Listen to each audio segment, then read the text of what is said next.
All right. Good morning, everyone.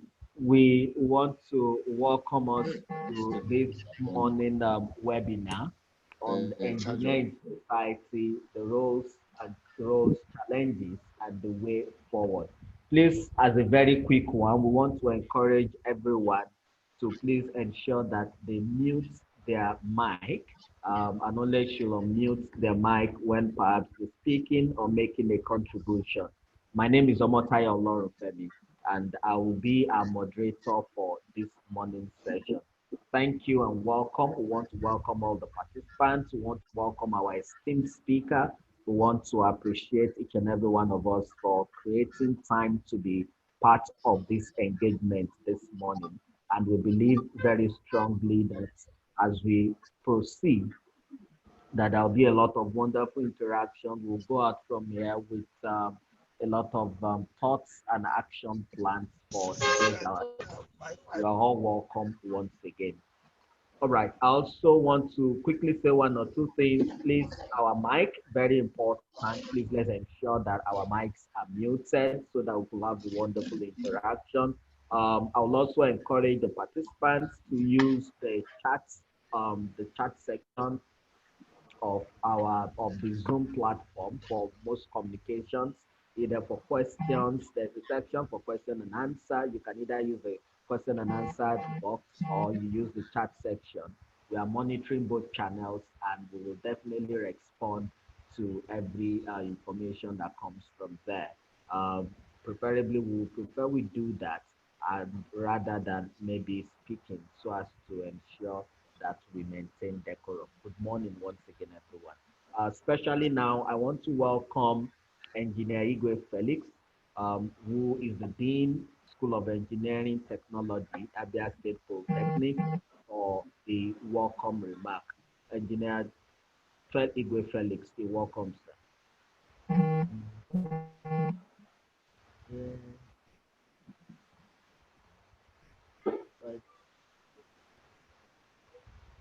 Engineer Igwe Felix, you have the floor, sir, for the welcome address, or the welcome remark. Can you hear me now? Yes, we can hear you. Can you hear me now? Yes, we can hear you. Can you hear me now? Yes, we can. We can. We can. Okay. Good morning, my brother. Good morning. Good morning. Okay. The Deputy Rector Admin, Dr. Chigbu, immediate Vice Chairman of Nigerian Institute of Engineers, Engineer Olughu, Chief Examiner, Nigerian Institute of Engineers, Engineer Chukwuocha, HOD Technical, CUTIX PLC, Technologies, ljeoma, Dorathy, Founder, Teacher, Academy Africa, Omotayo, and ladies and gentlemen. On behalf of School of Engineering Technology, I welcome you. Permit me to say that God is in this meeting, because from the beginning of His creation, God said, "Let there be light," and there was light. If permit me to say that God is a fellow engineer. That is the reason why you see that in every sector, engineers play a critical role. So I say that to say that because God is part of this business, we have nothing to fear. I equally implore every participant to feel free to express his or herself, because any contribution you make here can enable engineers to put ahead. I say once again, you are welcome. God bless you. I wish you happy celebration. Thank you. Thank you so much, sir, Engineer Igwe Felix, for that welcome remark. We now want to welcome Technologies Ekuribe Michael, who is the co-organizer of this webinar for the welcome notes, sir. Technologies Ekuribe, please, you can unmute your mic and talk to us. Welcome, sir. Thank you very much, all my participants. Obviously, I've been introduced. I am Ekuribe James Michael, an engineering technologist.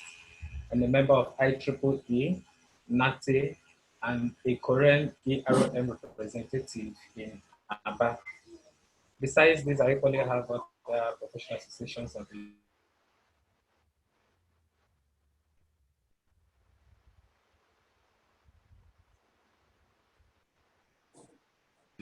Nigeria of this very event.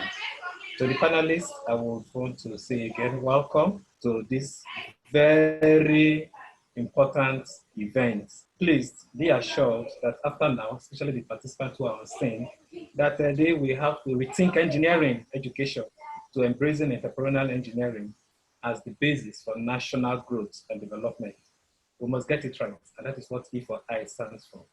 They have already started, and we are poised that we'll get it right in engineering education as it affects the industry. Thank you very much. All right, thank you so much, sir, for that short and brief welcome. Right. Now we want to welcome the host of this convening, this conference, who is also the lead implementing partner of E4I, to do an introduction of CIC and the E4I project. I want to welcome Mr. Tochukwu Clinton Chukwuocha for his introduction. You're welcome, sir. Okay, good morning all. Good morning.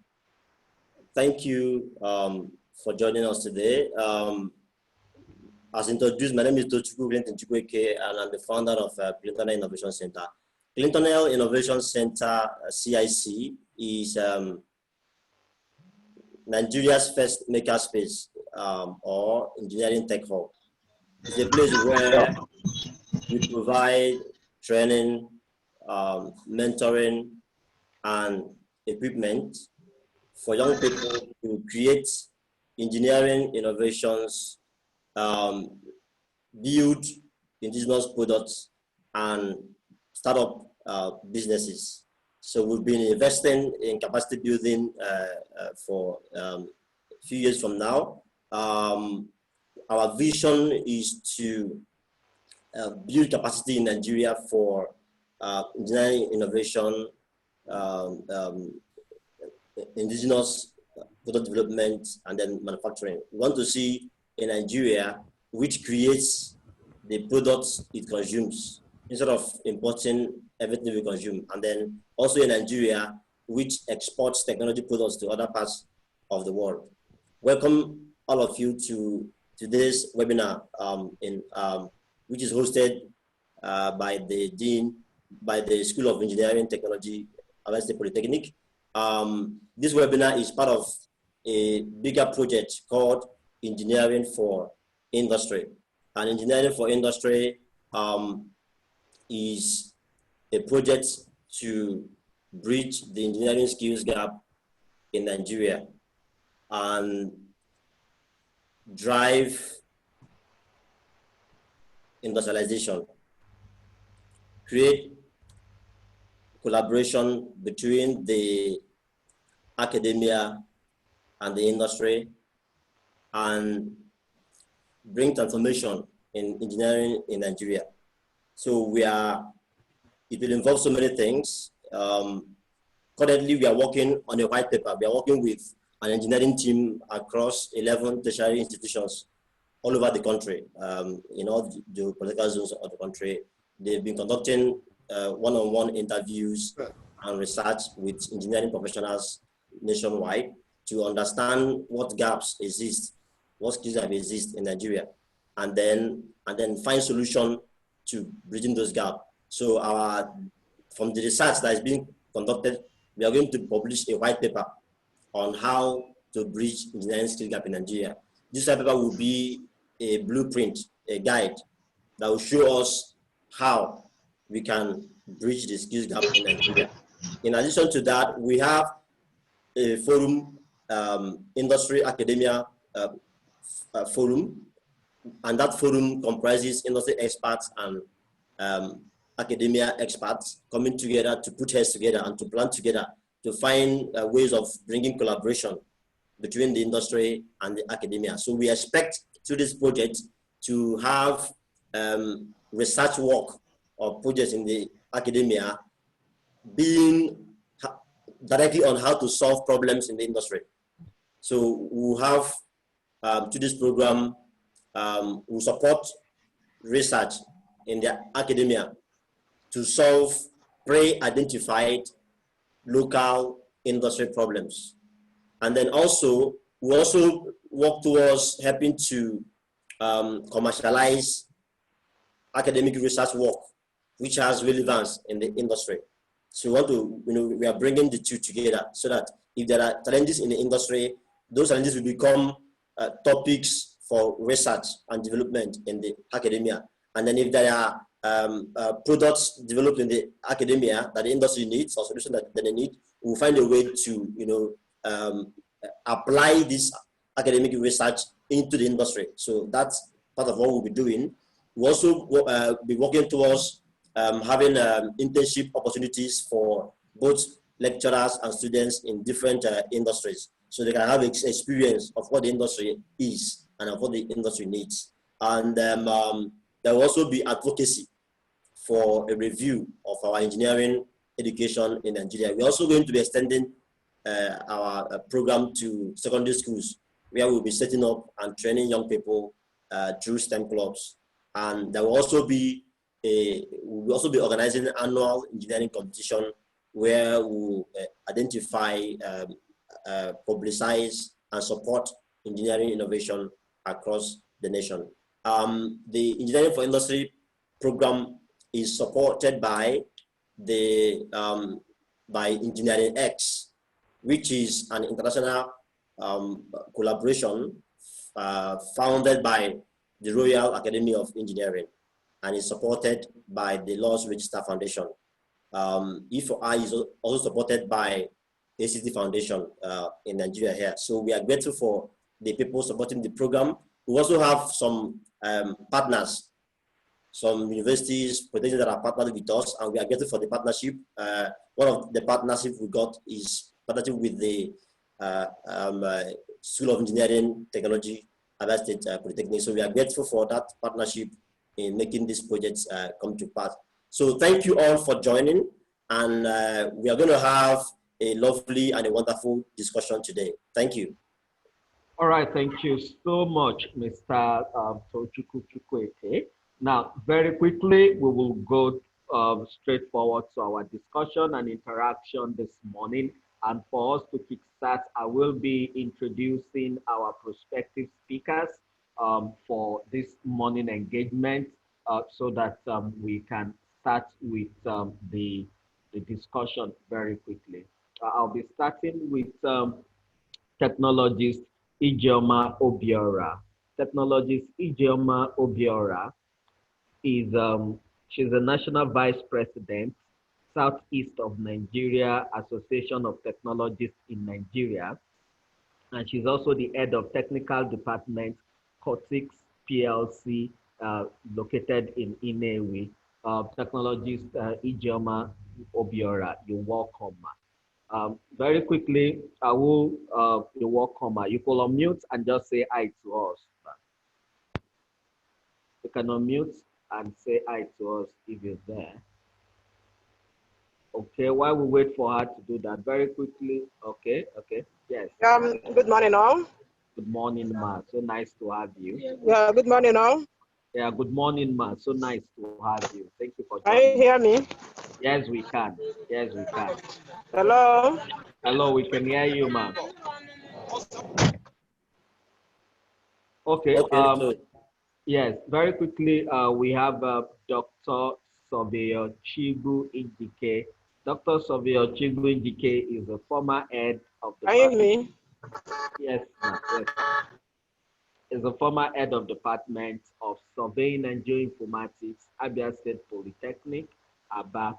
Is presently the Deputy Rector of Deputy Rector Administration and Director of Physical Planning Unit. Is a member of Surveyors Council of Nigeria. Is a full member of Nigerian Institution of Surveyors of Nigeria and a member of International Federation of Surveyors. You are welcome, Sir. You can unmute and just say good morning to us, sir. So, Femi, just go on with the introduction. Okay. Yes, so the next person we're introducing is Engineer Igwe Felix. Engineer Igwe Felix is the Dean of School of Engineering Technology, Abia State Poly.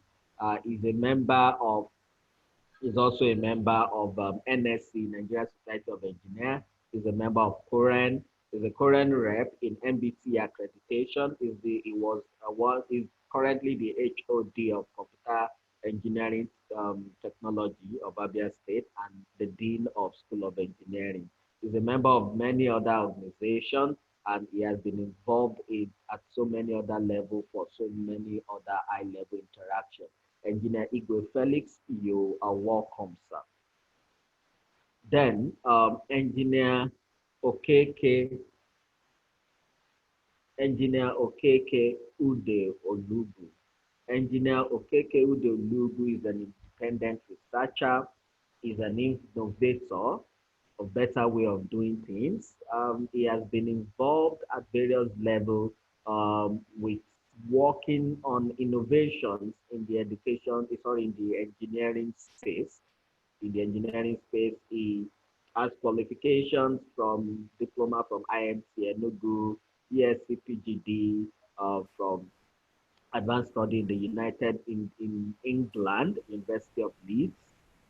He was one of the first person who worked, they were part of the first team who started the Abia textile mills. Engineer Olughu is a council member of the Nigerian Society of Engineers, and he also has affiliations with many other professional bodies, and is also a principal partner in consulting M&E firm, and has worked with many international organizations, including Shell, ExxonMobil in partnership. You are welcome, sir, Engineer Ude Olughu. And then we have Engineer Chukwuocha Emeka. Engineer Chukwuocha Emeka is a senior manager, systems operation, transmission company of Nigeria, CCN Nigeria at Aloji in Abia State. Engineer Chukwuocha Emeka, you're welcome as well. So we want to welcome again all of our speakers for today's webinar and interaction. Now we're going to proceed to the first session of our discussion, and this is how we will proceed. So each session will have about 3 sessions all in all. Each session we go for 20 minutes apiece. We will ask all the speakers questions one after the other, and then after which we will now open the floor for questions from the participants to ask questions. Now, basically for the participants, because of network and to manage connectivity very well, we'll encourage that if you have questions as a participant, we will encourage that you should just use the chat section of the Zoom webinar platform. Use the chat section, or there's also a question and answer section as well. You can also use that so that we will be able to see your communications, and then we'll be able to reach out to you. All right, so we'll be starting with technologist ljeoma Obiora for the first session. Then I'll move to Engineer Emeka Chukwuocha, and then Dr. Chigbu Njike, then Engineer Okeke Udeolu, and then lastly will be Engineer Igwe Felix. That will be the progression of our questions. So the first question to technologist ljeoma. You'll be moderating technologist ljeoma. You can unmute your mic. You can unmute your mic so that you'll speak to us immediately after this question. You'll be moderating entrance exams for your professional association, National Association of Technical Engineers. What engineering qualities do you find lacking in these exam candidates? Do they meet? Hello, Mr. Femi. Yes. I think that's the second section question. Would you confirm? Let me check. Okay. Oh, yes, that's true. So sorry. That's the second session question. Hello, ma. So for the first session question, I'll be starting with Engineer Igwe Felix. then Engineer Okeke, then Technologist ljeoma, then Engineer Emeka, and then Dr. Surv Chigbu. So Engineer Igwe Felix, you're going first now. Please, you can unmute your mic.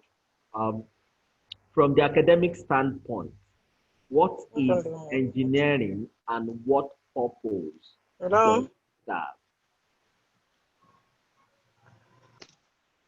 Engineer Igwe Felix, from the academic standpoint, what is engineering and what purpose does it serve? You can unmute your mic and talk to us.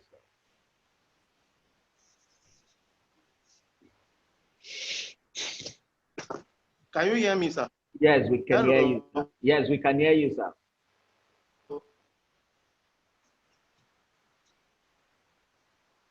Hello, can you hear me? Yes, we can hear. Yes, we can hear you. We can hear you. Please go on. Okay, I can go on. Yes, sir. Okay. Engineering is a branch of science and technology that centers on design. Can you hear me? Yes, we can. Yes, we can. Yes, yes, we can. Okay, I say engineering is a branch of science and technology that centers on design, analysis, building, and use of engine, machine, and structures. That's the vision I am giving. Now, the second thing there, you say, what's the purpose of engineering? I want to tell you that the purpose of engineering. Can you hear me? Yes, we can. Can you hear me? Yes, we can. Do I proceed? Can you hear me? Yes, you can proceed. We can hear you, sir. We can hear you, sir. Okay, the purpose of engineering. Okay, the purpose of engineering is to solve problems with the help of mathematics and science. That's the major purpose. So anything somebody is doing without providing solution in engineering, the person has not done it. So engineering stands for solutions. Thank you. All right. Thank you so much, sir. Thank you so much, sir.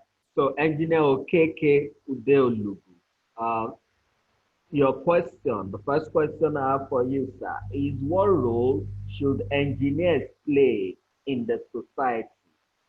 And how well are Nigerian engineers performing towards meeting the needs in the nation? So that's a 2-in-1 question. What role should engineers play in the society? And then how are Nigerian engineers performing to meet towards meeting the needs of our nation? Thank you very much, moderator. Yes, can you hear me? Yes, we can. Yes, I hear you. Okay, thank you very much. Yes, the Nigerian engineers, actually the role of Nigerian engineers are at least to show ingenuity in ensuring that goods and services required in the society are made available. This is an essential role and it is an encompassing role. Well, on the issue of how are we trying or how well are the engineering performing towards meeting these needs? I want to tell you that as a matter of fact, we are trying. We are trying in the sense that we are actually hampered by so many things, but which I may not have time now to elaborate. But engineers are meeting these needs of the society by providing maintenance, creating goods and services, creating machines, and then building roads, buildings, houses, etc., etc. They're also into ensuring that the environment is kept clean, environment is made sustainable, etc., etc. But there are other things, whereby we need to say how well the Nigerian engineers are performing. Besides this, the Nigerian engineers are into research and production, but the problem there is that most of the researches and items to produce are not commercialized, even though some of the prototypes are always made available. So Those are some of the things. The Nigerian engineers are actually doing well, but we need to encourage them. Thank you. Can I Thank stop you here? so much, sir. Yes, sir. Thank you so much, Engineer Okeke. Now, technologist ljeoma. Now, the next question is for you. You can unmute your mic, technologist ljeoma.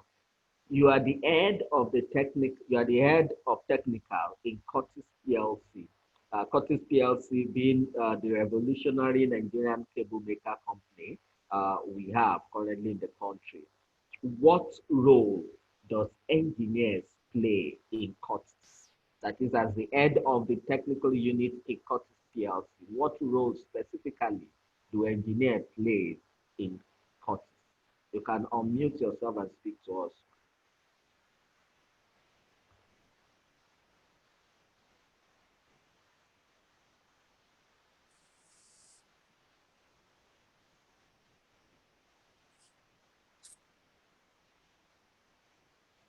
You can unmute yourself now.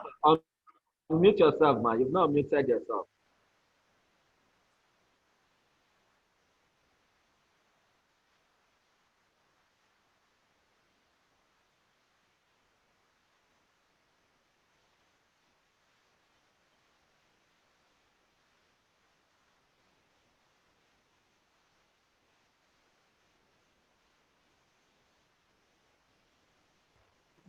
Hello? Yeah, we can hear you now. Good day, all. Good day, ma'am. Yeah, ma'am. All. Yes, we can hear you. Hello? We can hear you, ma. You can hear you, ma. Please proceed. Can I go on? Yes, Yes, please. ma'am. All right. My name is Tsgt Obiora, head of technical department, CUTIX PLC. The question you asked me, what roles are engineers playing in my company? Yes. As we all know, CUTIX PLC is a cable manufacturing company, and it's more or less an engineering company. We are almost ready that is done here at engineering. So in my opinion, when you talk of technical, which take care of which oversees production plant, maintenance, other unit, even research development, quality assurance. So you find out that these people here are mainly engineers. So in CUTIX, when you maintaining equipment, even installation of new ones, it is done by our engineers. And the good thing about CUTIX is that we believe foreigners. That is why CUTIX, we are 100% engineers. We don't employ foreigners. When we put new machines, our young boy will study it and then install it. And just invite the producers come for commission when we must install and put it on order. So then the production is a production cable from beginning to end is engineering, even designing, construction, everything. It is the work of these engineers that are doing it. Come to quality assurance.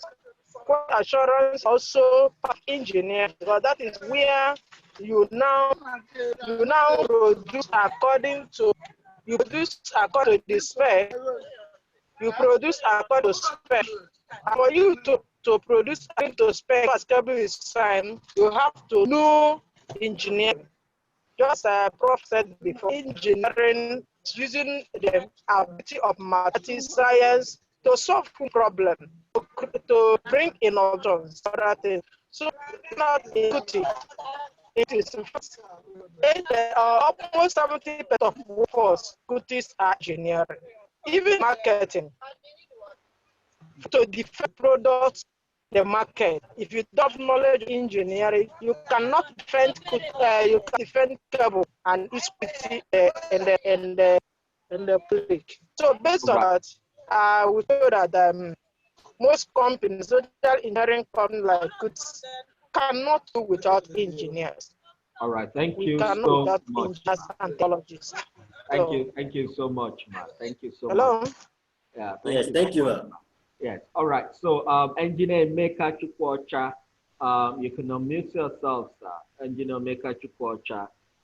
From the definition given by the dean, how well do you think Nigerian schools are performing regarding engineering education? From the definition given by the dean, how well do you think Nigerian schools are performing regarding engineering education?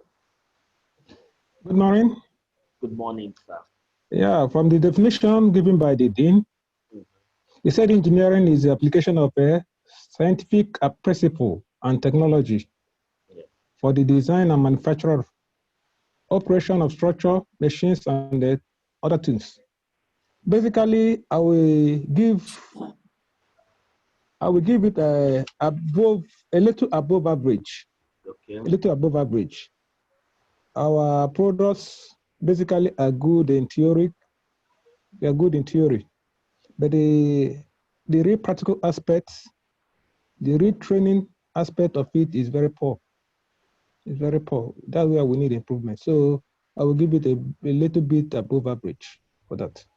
All right. So you're going to give engineering a little bit above average. All right. Thank you so much. I will come back to you on this definitely. Dr. Surveyor Chigbu, now over to you, sir. Over to you, sir. Now, very quickly, it seems most engineering products we use in Nigeria are imported.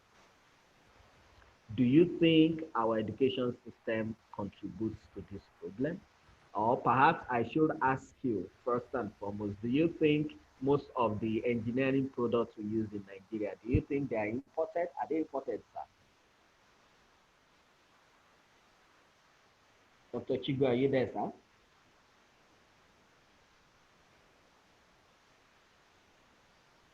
Yeah. Can you hear me? Yes, we can hear you. Yes, we can hear you. No, sir, we can hear you, sir.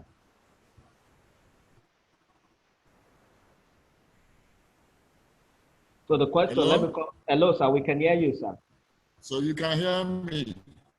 Yes, even though your network is breaking. Good morning, everyone. Good morning, sir. If you can hear me, welcome on board, everyone, to this August meeting in September. And I want to thank the Department of Faculty of Engineering of Abia State Polytechnic and the organizers, Clinton, and all the participants this morning in this epic topic, very important topic, engineers and the society, their roles and the way forward.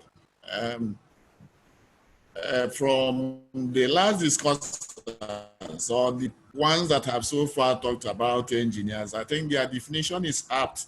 But I will add that from the layman's point of view, even in our local climes, an engineer is seen as somebody who can do any innovative work. The bricklayer, the bicycle repairer, the artisan, the engineers. But when you come to a professional point of view, and when you say professional, it means the person must have gotten training, a long period of training like we have in the polytechnics, ND, HND, in the universities, and when you get to a calling up to the professional level, when you are called into current or even until ancillary departments in engineering like geomatics, is seen as somebody who goes into design, somebody who is innovative, somebody who can use mathematical models to develop concepts.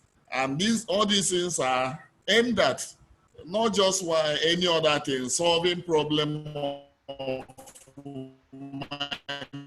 humanity, service to humanity, and humanity. The roads that are built are not just built in isolation, they are based on designs from the survey concept and schematics to what the engineer per se, civil engineer, where somebody uses the road. The engineer per se plays a paramount role. All right, sir. That is why, okay. Can you hear me? Yes, I can hear you even though your network, we can hear you even though your network is breaking. Yes, I'm having a Yes, fluctuating network. I'm yes, just yes, managing. So yes, I can see that. let me just round up this talk and so that I can handle my network. What I'm saying is that in the academia, we have tried to see that we marry the curriculum with what the industry says, but that has not been perfect. Other speakers have talked about, giving kudos to Nigerian engineers. Nigerian engineers are trained by us, they are trained in university, they are trained in the polytechnics. But I feel that something is still lacking somewhere. There must be thorough engagement of the industry with our curriculum, and at the same time ensuring that our products meet the needs of the day. Having said that, I would say so far so good. Nigerian engineers are trying, but they are not there where they are supposed to be. A lot needs to be done in terms of capacity building, in terms of ensuring there is enough funding for research, enough funding for the institutions, and enough funding for machines, the training machines that should be. And I hope when that is done, we will be where we are supposed to be. But so far, so good. We are still a developing economy. We are not just like the advanced economies. We are trying. We won't say no to what we are doing. At the end of the day, when the right pegs are put in the right holes, I think we should be where we are supposed to be. But so far, so good. Thank you. All right. Thank you so much, sir. Thank you so much, sir, for that contribution. Thank you for your contribution. Okay, so we've come to the end of the first session. Now we will take questions. So I want to ask the participants, if you have questions, please use the question and answer section of the platform, or you could also use the chat section of the platform. Send in your questions very quickly so that we could take 2 or 3 questions, and then we can move to the second session. We will do this on a rolling basis.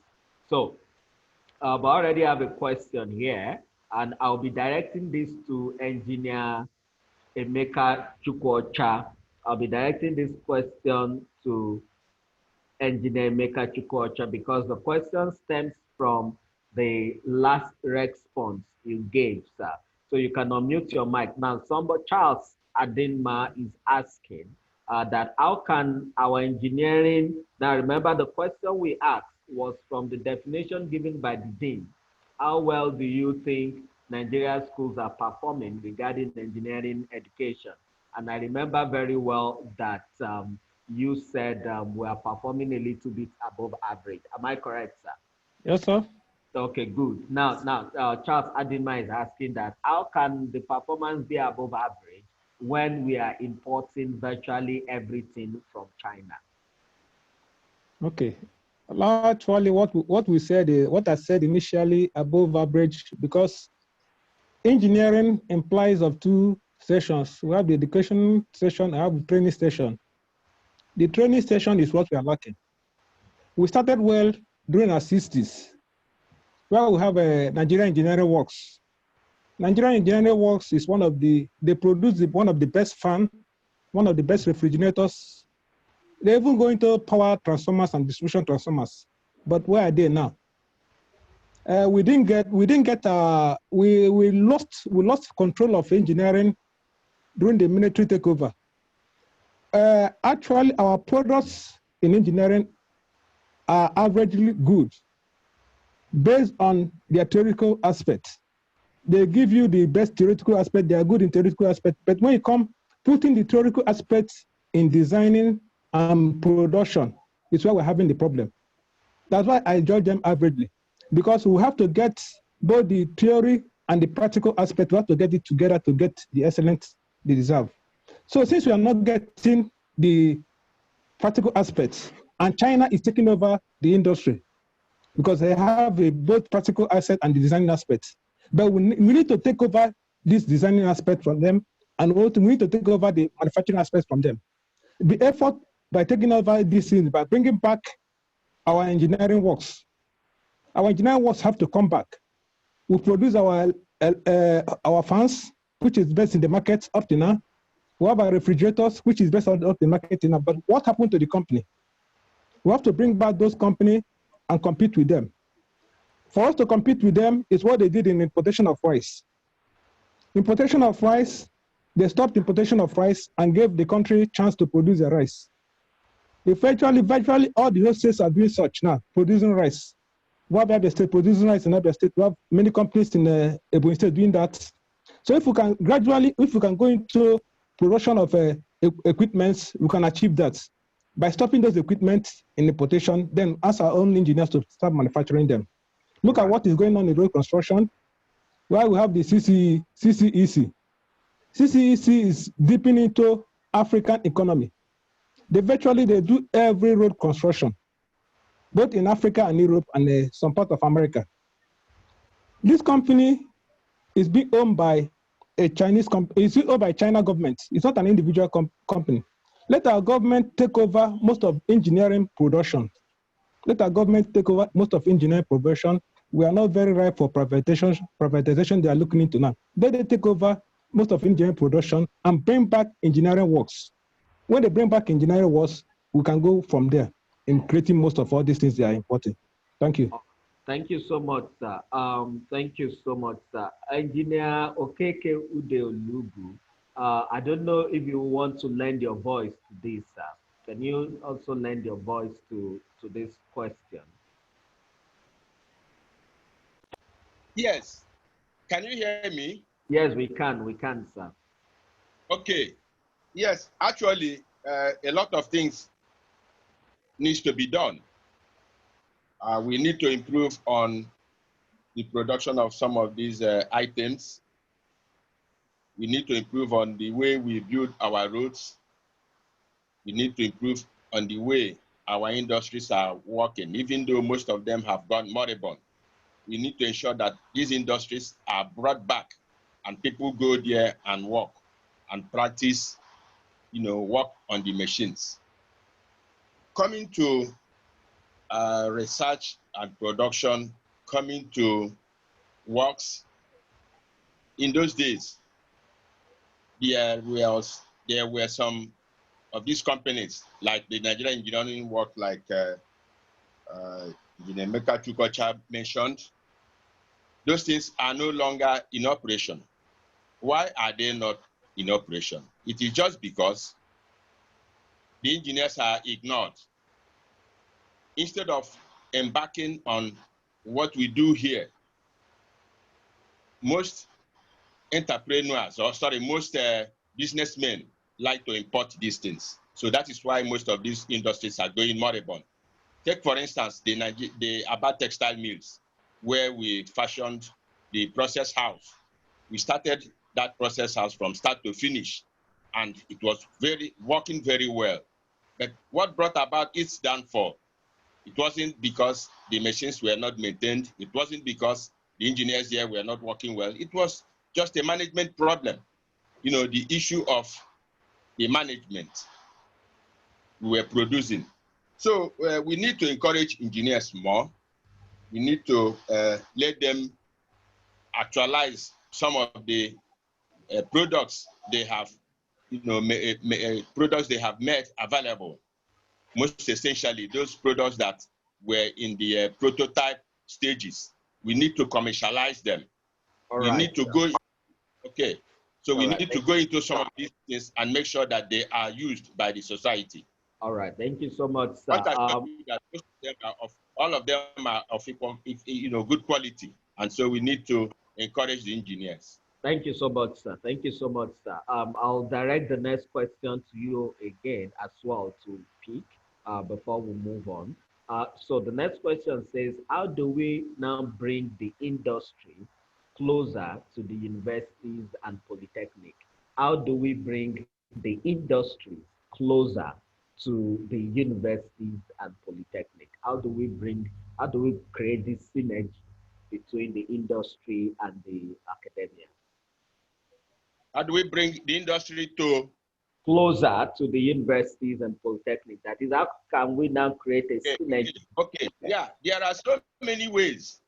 There are so many ways you can bring the industry close to the educational institutions, mainly the universities, the polytechnics, etc. How do we do this? Most independent researchers have products that they can, you know, make available. But the way this link can be closed is very easy. The polytechnics, the universities should let the industry know what their problems are. Is it a product, a new product that they want to renovate or innovate on? That is to make more, enhance its applicability. They should let the industry know this. On the other hand, the industry, which is where I belong, should partner with the polytechnics, the universities. How do they partner like that? I'm saying they need to always go close. If they have a new product, introduce it to the universities and polytechnics. For instance, in teaching of engineering, science, etc. If you have a new product, you can introduce it to the universities. For instance, I know very well during this COVID-19 pandemic, so many equipment, so many systems have been produced. For instance, hand sanitizers, for instance, hand washing machines of various types. The industry need to push this to the university, and then at that point, maybe fine-tune them, and then let the commercialization take place. Also, after the commercialization must have taken place, this thing now, the university and the polytechnics will now publish, you know, the outcome. By so doing, the industry and the universities can, you know, always gain from what the industry is doing. All right, thank you so much, sir. Thank you so much, sir. I'll direct this last question for this first session to Dr. Chigbu, and then maybe Engineer Igwe may also lend in for just a minute, and then we'll move quickly to session 2. So, Dr. Chigbu, James Agada is asking, he said, I think he said, practice of engineering is dependent on the economy. That the economic progress is dependent on policies and programs of government. So how will engineering improve when the overall economy is not improving? So I'll tell you that question again. Practice of engineering is dependent on the economy, and the economic progress is dependent on policies and programs of government. So how will engineering improve when the overall economy is not improving? Dr. Chigbu, you can unmute yourself and speak to us, sir.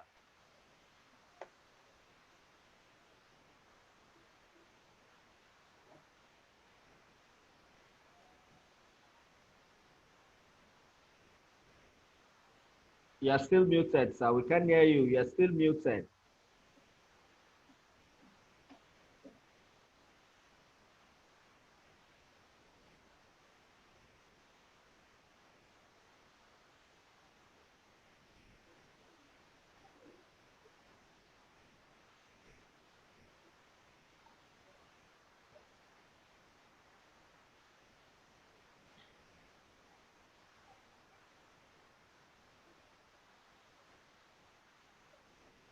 Okay, so maybe while we're waiting for Dr. Chigbu to unmute himself, Engineer Igwe, did you get the question? The question I just asked now, so that you could lend in your voice to this quickly, and then we'll move to the next session. Maybe I should repeat the question again. The practice of engineering is dependent on the economy. The economic progress is dependent on policies and programs of government. How will engineering improve when the overall economy is not improving? The Engineer Emeka, please, can you help us with this? Sorry, Engineer Igwe Felix, please. Engineer Igwe Felix, please. Repeat the last word you said, sir. Okay, so it's Repeat the last word. Okay, so how will pick you on that moderator? Okay. Can I just make a response? I'm back. Okay, Doctor. Okay, you can, and then Engineer Igwe will still make a lead. Okay, let me just 2 minutes. Actually, what you are on what we are doing, and what we do is engineering. And now you don't divide influence of Nigerian economy from the practice of engineering and practice of any other thing that is done in our client. How is the economy affecting engineering? It's not so fine. Our economy has been on the up and down, going up, going like a sinusoidal curve. We are in the pandemic, everything is affected. Even before the pandemic, the encouragement of government on all that we do, not just in engineering, on every sector of the economy is not so fine. Loans taken to buy things are not in the single digit.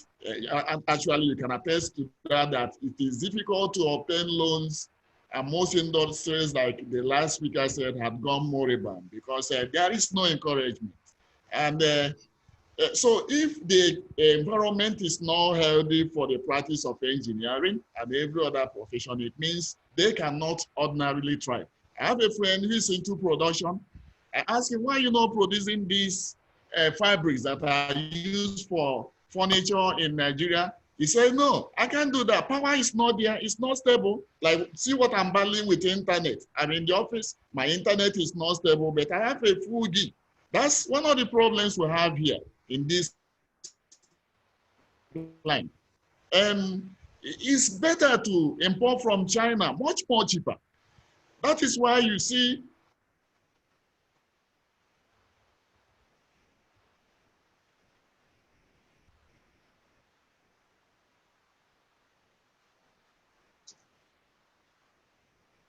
Seems we've lost Dr. Chigbu there. His network has been fluctuating.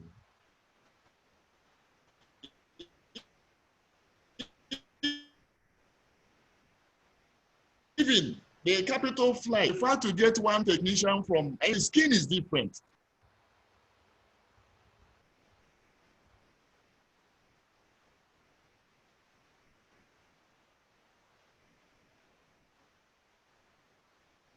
Okay.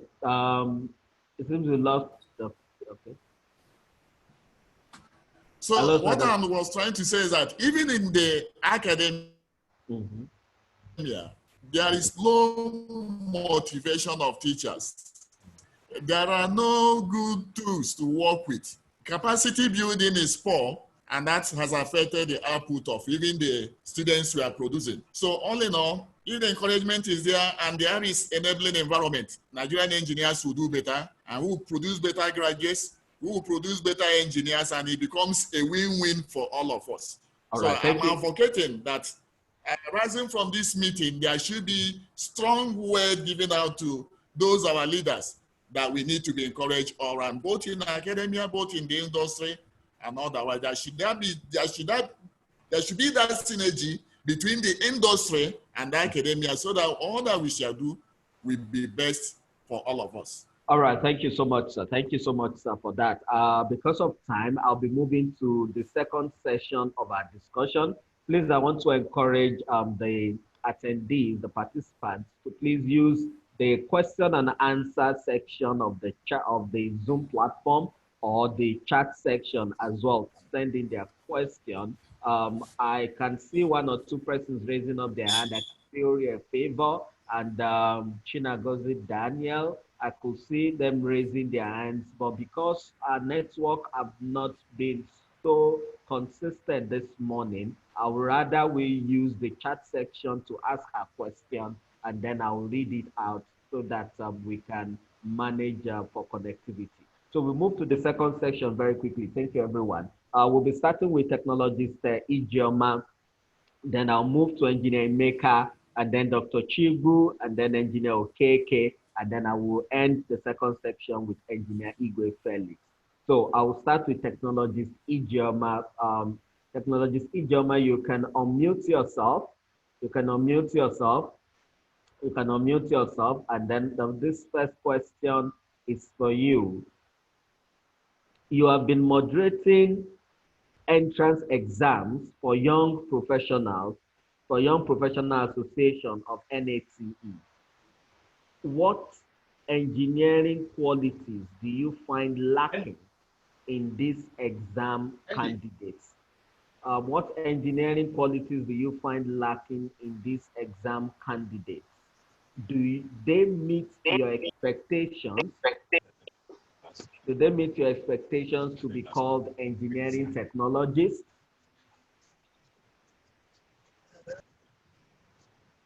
Yes, technologist ljeoma, that question is for you, ma.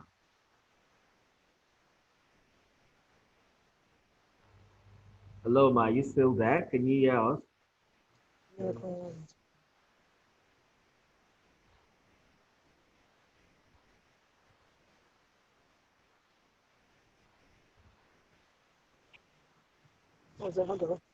Hello, ma, can you hear me?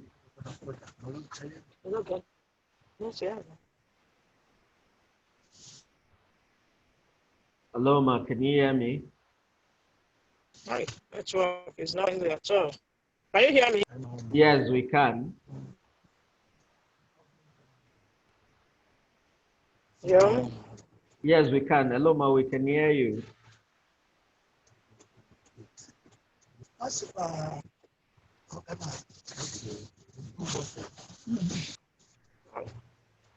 Network. Okay, so we may need to skip technologist ljeoma and move over to engineer Emeka Chukwuocha while technologist ljeoma sorts our network issue. Engineer Emeka Chukwuocha, I believe you can hear me, sir. Yeah, go ahead. Okay, good. The Transmission Company of Nigeria, TCN, the Abia section where you work, have been accepting students for industrial training and graduates for NYSC. Am I correct on this point? Yes, sir. Okay, good. Now, as a senior manager of Hello? as a senior manager Hello? of the TCN, Can you hear me? as a senior manager of TCN, how do you evaluate the engineering competence of these students and graduates? I would say the engineering competence varies from the individual students and graduates. Okay. There are students to us who are willing to learn. They are willing to learn. There are some, since they are forcing them to learn. So we have various classes of students being sent to us. We have some who have the zeal to learn. They are able to ask questions, follow it to sites, and grab what you're doing. They also make impact in the field. Okay. So we have others. They are being forced to come to do IT because it's mandatory for them to move on. Those feel relaxed, they come to work very late. At times they don't come to work at all. So the competence depends on the individual students and graduate engineering. I would say they are doing well. They are doing well. Those who have a zeal are doing well. Because within the short period they're with us, we undergo a series of training with them. We start off with the safety training. Based on the hazardous nature of the job, we started with the safety training. Then we have about 4 departments. We have the system operations, we have the lines maintenance, we have the electrical maintenance, we have protection and the control and protection. They are trained in various departments and they are being distributed accordingly to these departments, depending on their year or months of industrial training. I would say they are doing based on after the end of their training, we also perform small tests on them. Most of them are doing well. Those who shows interest are doing well on the job. All right, thank you so much, sir. Thank you so much, sir, for that submission, sir. Dr. Chigbu, the next question is for you. Dr. Chigbu, are there any challenges in engineering education in Nigeria? Now your question is 2. Okay, so perhaps I will take it one after the other so that you can unmute yourself, sir. You can unmute yourself, sir. The question number 1 is, are there any challenges in engineering education in Nigeria? Are there? Yeah, thank you, moderator. You just simply ask a very important question, and that is following up to what I said in my last comments. Are there challenges or any challenge in engineering or geomatics training in Nigeria? And the answer is emphatic yes. Like I said, our All right, okay, environment. sir. Just a minute, so that let me take the B part, so that you will just marry it together as well. Okay, so the B part of that question now is, if yes, just like you said yes. What are these challenges and where are they coming from? So can you pinpoint some of these challenges, and can you perhaps also share with us with your experience where you think these challenges are coming from?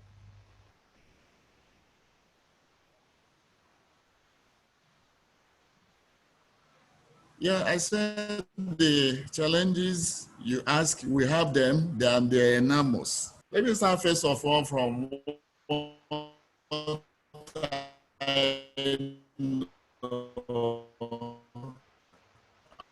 what every one of us should be thinking. When you build enough capacity, we won't be going out there to look for engineers from other clients. You have what is called women, train them, and you capture them either young or when they're supposed to be. If there is encouragement, the encouragement is so low in our academic institutions. You can see when you go around this country, Nigeria, you can count the number of engineer teachers you have. That alone is a problem. So if you don't have people who can reach out, pass this knowledge to the next generation, it means that we will definitely wither. So capacity is very important in anything we are doing. So that's a very big problem. That's a very big challenge. Another challenge we have is that there is poor motivation. The lecturers are not encouraged. Either, you know what I'm saying, some of them, their salaries are being owed. And when there is poor motivation, they say the hungry man is an angry man. How do you reach out to the students? The tools for training are inadequate or even rustic.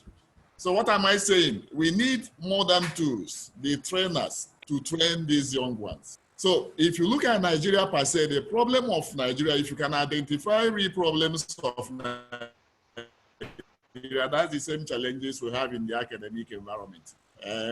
Most of what the government should do, they are shying away from that. And so you cannot just leave it with some of these are not encouraged. Some of the federal institutions, they try a little bit, they are not where they are supposed to be. So all in all, those who are responsible for ensuring that engineers and other service providers are trained well should do their work. Right. I want to say here that our society too, like the Nigerian Society of Engineers, Nigerian Institution of Surveyors, and all the regulatory bodies are still shying away from their responsibilities. Another problem we have is that the curriculum is not what it's supposed to be. I'm advocating here a kind of industry-based curriculum or curricula where somebody who have trained can actually stand and become a well-trained engineer. The services are sustainable, not just a theory engineer. Like I have a case in point, a trained, a graduate mechanical engineer that doesn't even understand how to remove bolts from a vehicle. So our training should be tailored to practical, should be tailored to service to the environment, but there must be good encouragement from the government. Thank you so much, sir. That is really lacking. Thank you so much, sir. You've said so much, so I won't emphasize most of what you've said. You've said so much. Engineer Okeke, I'm coming to you, sir, for the next question. Engineer Okeke Olughu. You've been very active in R&D, research and development. Do you think Nigerian engineers are doing very well in developing local solutions and alternatives to importation? Do you think Nigerian engineers are doing very well in developing local solutions and alternatives to importation? Can you just answer that in a minute, and then I will now go back to the second part of that question. Okay, yes, can you hear me? Yes, we can hear you, sir. Thank you very much. Yes, I'd like to affirm that recently, like I will always mention, COVID-19 has exposed some issues that were not thought about previously. For instance, and I have to be emphatic on this, hand washing machines of various types are being produced by researchers. When I say researchers, because they are something that is current, we have been able to produce some of these things. We have the ones that are actually handled, remote types, the one that you can just, when you come close, the dispenser dispenses, you know, the soap and then water. There are these sanitizers by most of our chemists. I know a friend of mine who is in Port Harcourt.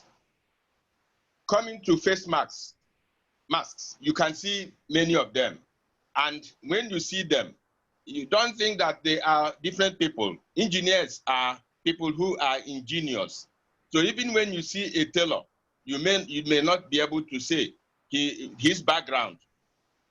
Because of ingenuity, we classify that as an engineer in the sense that he is doing what it's supposed to, you know, serve the society in a time when such things were not available. So as you can see, those are the researches that are coming on. You can see our roads and bridges. Most often, do you see white men? It is the engineers, most of them in research and production. There are these unmanned aircraft produced by photo students sometime, unmanned aircraft. There are drones, even in some, burials these days. In remote places where human beings cannot go, we use drones now, even here in Abia, you know, to take photographs. The recent building that collapsed in 85 Azikiwe Road, we use drones to take pictures. You know, before the whole building, you know, was pulled down. So what did we use? We used drones and then saw all the things that were happening. So those are some of the things that are, you know, going on. Thank you so much, sir. I just have this point to make. Okay, sir. Yeah, the WhatsApp groups that we are using, the Zoom that we are using now, you know, the tricycles, the weldings that we have, the gari frying machines, maize shredders, and then breeding equipment, not to talk of these prototypes. All of them need commercialization. They are research products. We need to commercialize them. Thank you. Okay. All right. Thank you so much, sir. Engineer Igwe Felix. Engineer Igwe Felix, very quickly. Why are Nigerians engineers not well trained? Some of the submission we've had this morning alludes to the fact that there are still some obvious gaps in the training of our engineers, even though I think Dr. Chigbu and one other speaker had also raised some issues as regards some of what they feel are these gaps or what are responsible for these gaps. But I want to ask you again, just why do you think Nigerian engineers are not well trained? Why there are still some skill gaps in our skill capacities? Engineer Igwe Felix. Hello, can you hear me? Yes, we can. Yes, there are several reasons why our engineers, Nigerian engineers, are not well trained. One, the right persons are not engaged as lecturers. What do I mean by that? When you look at some people in some of these things we see in federal establishments and state establishments, they employ their own. They will lead the people that know the job. And once the people that know the job are not employed, definitely there must be gap. There must be gap. Two, you know that in engineering, it's a practical-oriented area. Now, the technologies that do the practical, they don't employ people that read engineering to do the practical. Some of the institutions we have visited, you see that they may prefer employing non-engineers to do some of their practical because of the cost may be cheaper for them. You see, another one is wrong candidates. We admit wrong candidates. Not every person must study engineering, but in Nigeria, you see that most people would like to say, I want to be an engineer, not minding whether that person is capable or not. So what am I trying to say in this number 3? I say that it must not be, everybody must not be an engineering student. We must not admit wrong students. Number 4, can you hear me, sir? Yes, we can hear you, sir. Yes, we can hear you, sir. Number 4, wrong curriculum, as my brother has said. Can you believe there was a meeting we had in Abuja, and I reported the same. I told them that just imagine our curriculum. You can imagine this programming level we call Fortran. It's still in the PC part of our curriculum. Tell me, what can Fortran be doing in our curriculum? When somebody is talking about something that is newer than that, you see such a thing. So and number 4 is equipment.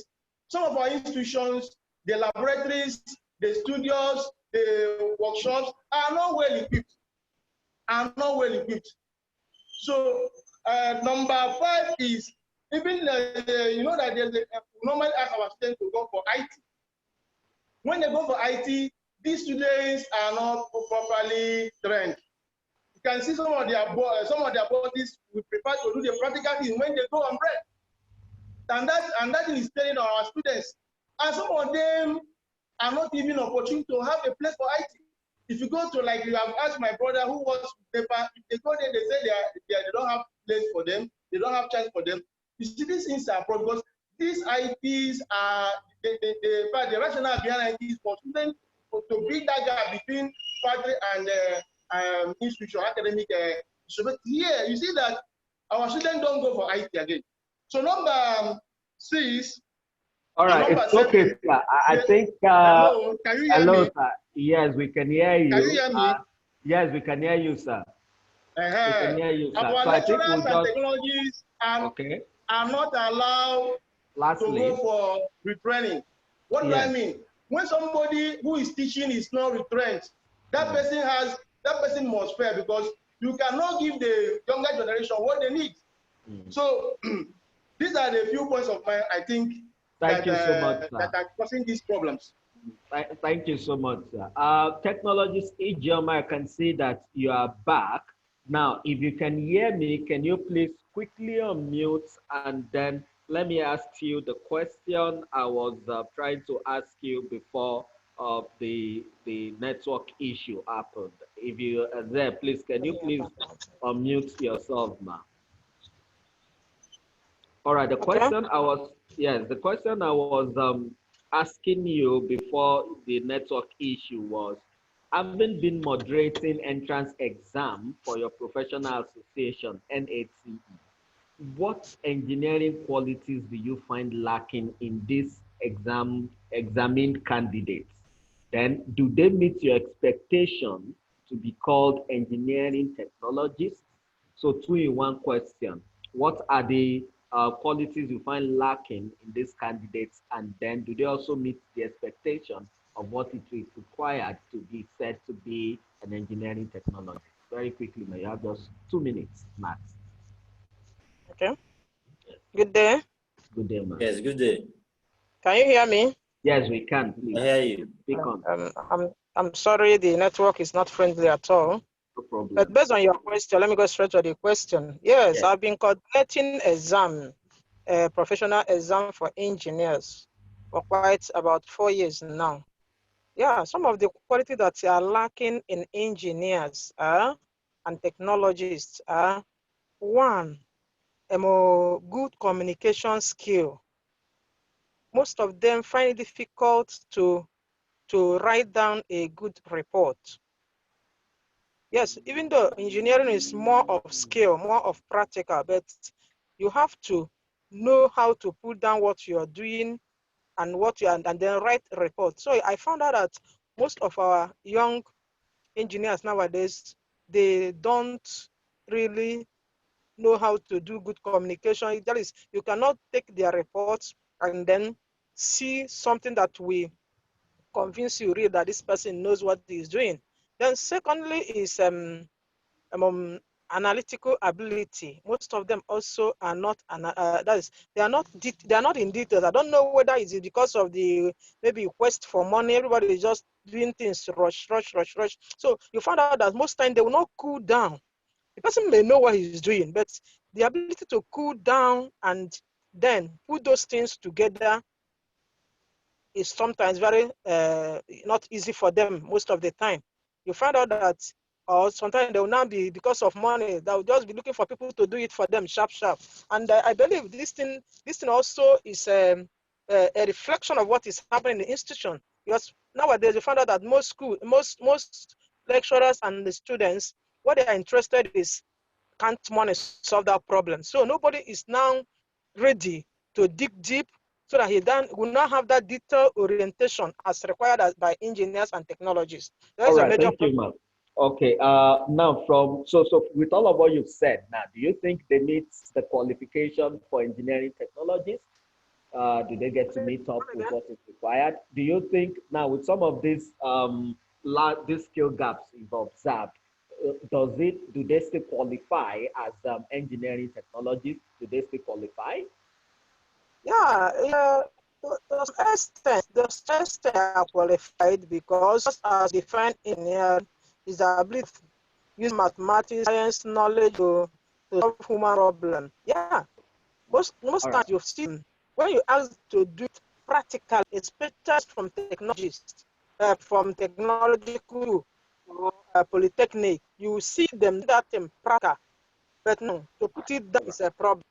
All right, thank you so much, man. Thank you so much, man. Now we'll take just 2 or 3 questions very quickly before we go to the third section, and then we'll wrap up for today. The first question, I'll be directing it to Dr. Chigbu.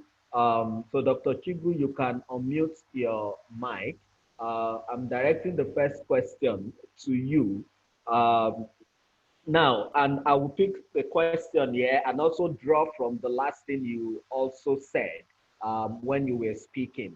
Now, I have a question from Chiwo Oji, and is asking, can the ITF be restructured to allow engineering lecturers to also acquire practical skills alongside the Can I have that question again, please? Okay, can the ITF, that is the IT, the industrial training, can the ITF be restructured to allow engineering lecturers to also acquire practical skills alongside the students from the industry? Now, did you get that question, sir? You know, when Engineer Felix was I heard you say, can ITF allow? Yes, can ITF be restructured? IT training, the IT students go for. Now, can it be restructured in such a way that lecturers too get to have opportunity to acquire practical skills, just like the students from the industry? Now, this is coming from your office as I think I get you. You are talking about restructuring of ITF in line with, so that lecturers can acquire more skill. Yes, to yes, sir. proactively reach out to the trainees. Yes, no, not to proactively reach out to the trainee, but for the lecturers themselves to become skilled, to acquire, for the lecturers to do what? To acquire skill sets, to acquire skills, industrial experience, some retraining, whatever you will call it. Yeah, your question goes back to what I said, capacity building. And in building capacity, it's not a one-off thing. It's not a one-off thing. As a professional, part of your calling is that you must undergo repeated training from time to time. The tools are fast changing. Technology has changed. And if you remain where you are, you become rustic. The students will even be better than you because they have more hands-on capability than even most of the teachers that were trained previously. So if you sit down in a place and you say you are not gonna go for additional training, honestly, you are wasting your time. So even without restructuring ITF, I go by that, that is okay, but we don't still need to wait. There must be from NOAT, Nigerian Society of Engineers, Nigerian Institution of Surveyors, and all the professional bodies. And when I'm saying that, I'm not just talking of engineering. For every professional, part of your calling is that you must have repeated training, MCPDs, workshop, local and international conferences, and you engage with other professionals, because knowledge is not just isolated to one person. It's a universal thing. So if you are, I still advocate, yes, lecturers, teachers should, if there's a policy, from time to time, you are examined, you are looked at, what have you added to what you have. So it's a very important one, so that you don't remain where you are. Knowledge has changed. Everything has changed. You are in a new normal. What we are doing now, any institution that is not tailored towards that will actually go extinct. And even any teacher that is not ready to train and retrain himself, engineer or whatever you call, part of the calling as a professional is that you must update yourself from time to time. So if that is embedded in what IT is very important. Thank you. Okay, thank you. One last one, just one in just 30 seconds.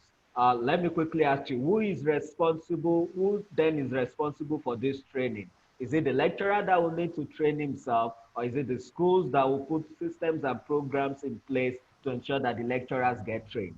So who is going to be responsible for this training, sir?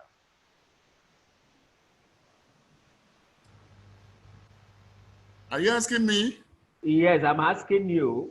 Okay, the school can encourage the lecturers, and if the school is not forthcoming, the lecturer should not equally sit down at a place. We have in place so many interventions from the federal government, from the state government. So if you are not changing, if you are not proactively working in that direction, you're on our own. And you should remember, we said anybody in academic environment that is not researching is actually finding a way out. So you need to do the right thing, even as a teacher, as a lecturer. You don't need to sit down until you are pulled by the nose. Government, the school can help, but the man in question should help himself equally. Okay, thank you so much, sir. So I think the major submission you're making here is that even the lecturer, the teacher, everyone has a responsibility on their own to ensure that they keep upskilling themselves. I think that's just the major thing we want to get out of here. Thank you so much, sir. Engineer Felix, very quickly. Engineer Igwe Felix. Two things quickly. Number one is the fact that when you were speaking, when you were making your last submission, you did say something around the curriculum, the need to rechange, to redesign the curriculum. Am I correct, sir? Yes. Okay, good. Now, yes. as an HOD in your own department, what are you doing? For example, you're making reference to Fortran, and I know that of a truth, it's of no use again.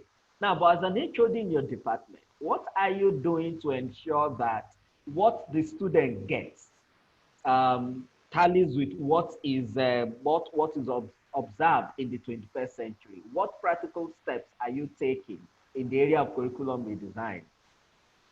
Yes, as if you listen carefully, you could have heard when I said that when I went to Abuja for a meeting, I made that case for the Polytechnic institutions that the curriculum should be reviewed. But right now, as I'm talking to you, it is being reviewed. Committee of Deans of Nigerian Polytechnics are working on our curriculum. In no distant time, you're going to see the difference between what you have now and what you have before. Thank you. Okay, thank you so much, sir. Engineer Emeka, Chukwuocha, I have a question here from Charles Adinma. As someone who is an industrialist, what will be your advice to a 300 level engineering student with the present state of low level of employment? That is, I think what Charles is asking here is, as a professional in the field, what advice will you give to someone who is just in 300 level? How should he or she design his or her career path or learning path so that by the time he or she comes out from school, the issue of perhaps maybe have become self-employed or something, or will be well positioned for better employment? Okay. I would say the first thing I would say is your interest. Interest in the job and interest in your studies will put you through. When you have interest in your study, like myself, I finished from university. I served in then NEPA. But the interest I put into the job made them to retain me after my service. So basically, you have the knowledge. What we need is your impact in the knowledge. You don't have the practical experience, but show interest that you want to get the practical experience. Anywhere you are being placed, people around watches you. Some of us printed a lot in the job, but we see those that printed a lot in the job. As a third year student in the school, you still have a long way to go. You have a final year to write, you have a youth service to do. And I pray you get a better place to do your youth service. While you are serving, don't look at the money they are giving you. Put your effort in the job. When you put your effort in the job, people around will notice you that you have an interest in this job. Most of us don't put interest first in the job. We put money first. When you put money first in the job, you find it difficult to grab it. So let us have interest in the job. Make it your passion. When you have a passion in the job, you will get that job. But when you look at the money in the job to do that job, you find it difficult to get it. But then I was paid nothing. But I do come to work most weekend. We are not meant to come to work on weekend. For me to get the knowledge, and because of the passion, I do go to site with them. Under the rain, under the sun, I do go to site with them. So after my youth service, they said, no, they will not lose me. So I was able to join them. From there, I grow from them. They retain me. So you will first of all get an interest in the job you have been assigned to do. Forget about the money will come later. That's my own suggestion. Okay, thank you, sir. Lastly, technologist ljeoma, would you want to say something to this as well before we go to the third section? Would you want to say something to this as well? Okay, I think we can get through to her. So very quickly, we'll proceed for. Can you hear me? Yes, we can. Yes, we can. Yeah, just as Engineer Okeke said, what matters most is interest. Okay. Because I know even in my office, you have people that are coming for IT. Some people we have penciled down because of the way they showed interest when they came to do their IT. You pin them down for future employment. If after the IT they show the person may not have the practical experience, yes, but when he comes in, you see the person bend down, has to study from the senior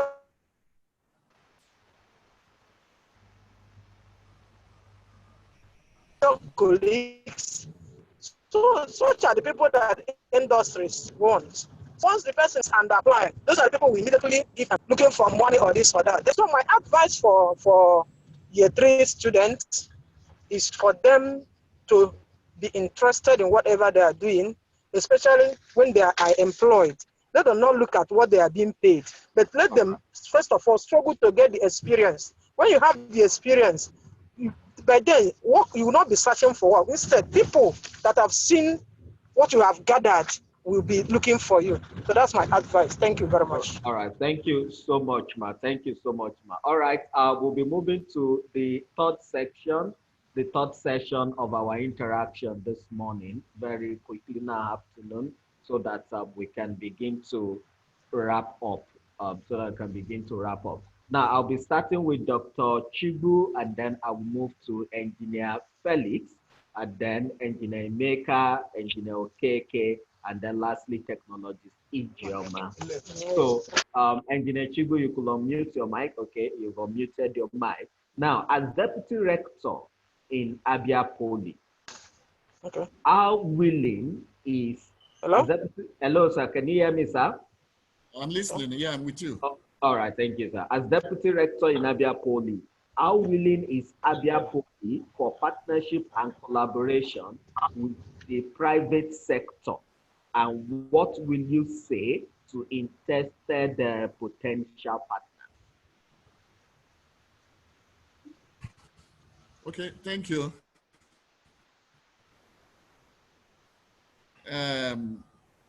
Not just as Deputy Rector, stands for like I've told you, we have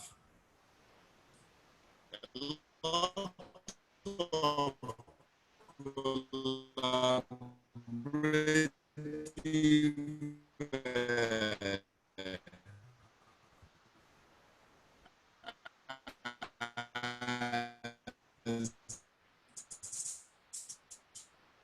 in a effort with some other, with ICT University, with some Standard Organization of Nigeria, other private individual, somebody of note, person like Tone N, who is a non-engineer, an indigenous engineer here in Abia and in Nigeria. And so what is the benefit of that?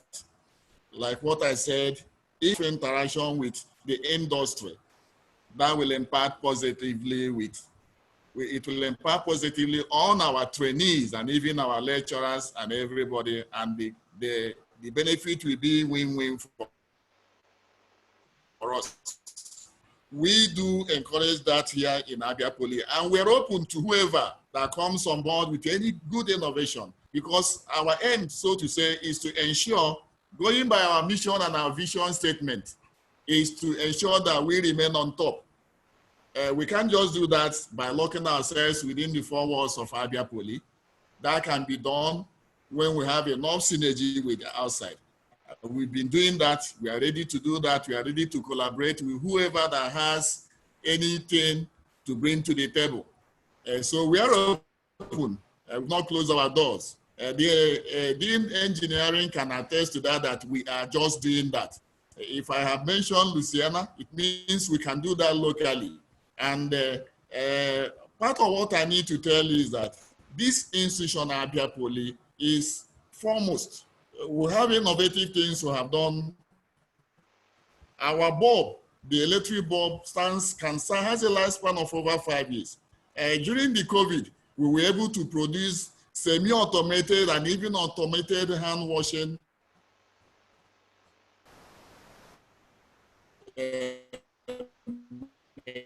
and sanitizer, and that was not just done because we are here engineering agencies and all that. So we are open. We welcome people like colleagues who are listening to me, those who are in the industry. If we don't do that, we can't train the right caliber of trainees, and actually when that is done, which is part of our mission as trainers, is to ensure that what we give out to the society becomes the best. And like I said, right, it's a win-win strategy for Abia State Polytechnic, and we are all there in terms of collaborative effort. Thank you so much, sir. Thank you so much, sir. Engineer Igwe Felix, now over to you. What role can school administration play to enhance the quality of engineering education? What roles can school administration play to ensure the quality of engineering education?